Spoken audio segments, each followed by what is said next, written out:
E wha ngā kōwhiringa kua whakatakotoria mai e te kāwanatanga hei whakaroarotanga mā te iwi whānui e pāna ki te ture takutai moana. E toru ngā momo taitara kua whakarārangi hia mai te taitara Māori ki te taitara Karauna. Engari ko te tino kaupapa nui ki te kāwanatanga kia noho tonu mai ngā takutai moana hei wāhi mo te iwi whānui.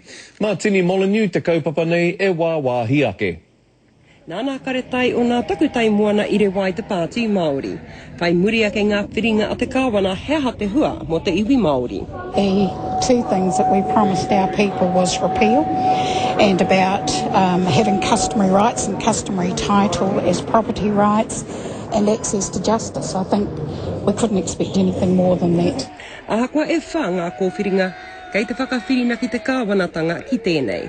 Kia noho ngā takutai moana hei wāhi ma te iwi whānui, kaore he taitara ma te Karauna, me te kaunihera e whakahaere. In common terms, no one owns and everyone owns. It's for the benefit of all New Zealanders.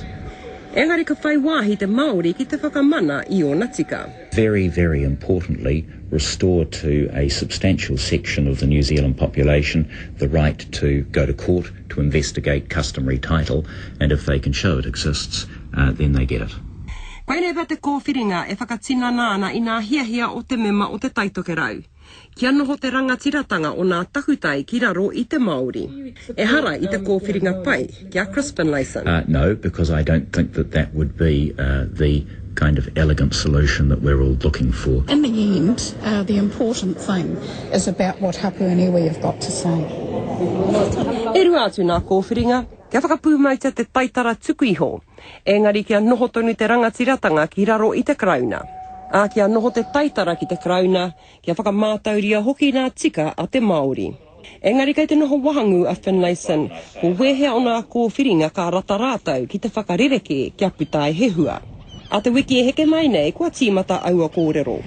Ki ngā hui puta noi te motu, I nā ko te hiahia a Crispin Layson, kia tau te hanganga ture mo tēnei take I mua I te paunga o tēnei tau. Tini Molyneux, te karere.